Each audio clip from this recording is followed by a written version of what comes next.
Former President Trump trashing the January 6th committee's vote to subpoena him for testimony and documents, and a Trump spokesperson slamming Democrats, accusing them today of partisan theatrics. But how does his conservative base really feel about the subpoena and the hearing today? Let's bring in Mark Davis. He's a radio talk show host in Dallas. Mark, thanks so much for your time tonight. So did your listeners watch what happened today, and what did they tell you? Oh, I think it's become a bit of a habit among the conservative audience to not pay an enormous amount of attention to the day-to-day goings on. So I'm guessing that viewership was not high. I watched because, I kind of have to. But the interesting thing that's happening across sort of the conservative talk radio base, if you will, is that there's no denying that this has probably had some effect. It's not the desired effect of Liz Cheney and Adam Kinzinger and the committee, namely everybody suddenly going, oh, how wrong we've been.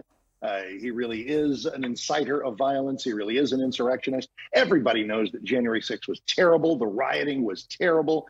The attempt to conflate this into a broad attack on Trump, his agenda, 75 million voters, that's not going over, and that's not going to change. But when you say it has had some effect, what effect? I think that it has to be true that months and months of this drumbeat of here's the latest wheels off crazy thing that happened, and Trump's failure to come out as promptly as some of us might have liked, it adds to the image of a chaotic White House. And if that flashes forward to the prospect of a chaotic candidacy, if he should offer himself up in 2004, it has some folks who loved every day of the Trump presidency kind of thinking about DeSantis. But as soon as I say that, there may also be an accompanying boomerang effect where a lot of people who might have grown maybe a little lukewarm about Trump see the opportunism and the maliciousness of this January 6th committee, and they say, doggone it makes me want to vote for him even more. Yeah, you call it that. I have a daily radio show, and I listen to a lot of callers who talk about what you're saying on all sides of the spectrum, frankly. And I hear people saying, one, they don't want to listen to it in part. They think it's the partisan exercise you're talking about. But others say, I can't believe that people are tuning out of something so important. I wonder, in your audience and thinking forward, the fact that they have now subpoenaed Donald Trump, does it poke the bear in a way that makes members you're talking about say, I want him to testify. I want him to talk. I'm sick of them talking around him. I want him to go there. Or is it say, don't bother? What is your take? Those are great multiple questions. Let me take them in order or reverse order. Take it in any order you'd like. Whatever, randomly. There's no way he's going to testify. You and I and the dog that's sitting over there knows there's no way he's going to testify. The talk show host in me and in you probably thinks that would be a pretty interesting idea, a pretty interesting day.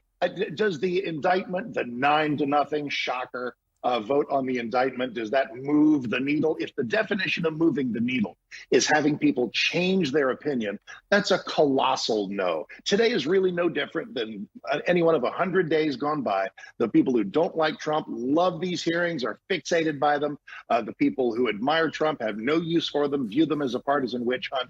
And I don't think that changes. I really don't. Mark, how about that documentary video footage that we're all watching, shot by Speaker Pelosi's daughter, and just seeing them all behind the scenes? I mean, again, Scalise, McCarthy, Mitch McConnell, along with all of the leaders, the Democratic leaders.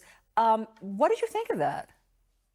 It is absolutely bone-chilling to be taken inside the Capitol as all of that nightmare was unfolding.